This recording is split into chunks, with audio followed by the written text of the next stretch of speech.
Tech Idea. Here, we make tutorials on topics that might be helpful to you in one way or the other, and today I'm going to be showing you guys on how to add spoiler to your image on Discord from your mobile phone. Previously I showed you guys on how to do it from PC. Now everything that you can do on PC, you can do it on your mobile phone other than the Better Discord. I'm also going to make a tutorial for that on how to install Better Discord and use it. Please make sure you're tuned for that. But other than that, I'm going to now basically show you on how to add spoilers to your images on your mobile phone. So as you can see, just open up your mobile phone and go to the chat where you want to upload a picture. Now as you can see, you've got messages, a gift box, and a plus icon right beside that. You want to press on that plus icon.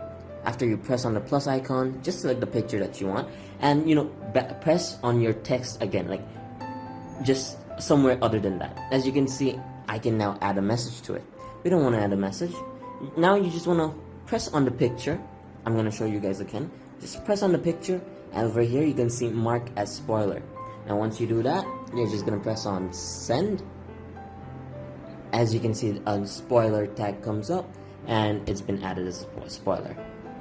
So I hope you found this tutorial helpful. If you did, please drop a like, and if you want to see more tutorials like this in the future, don't forget to hit that subscribe button as well as that notification bell. Thank you so much for watching. Bye bye.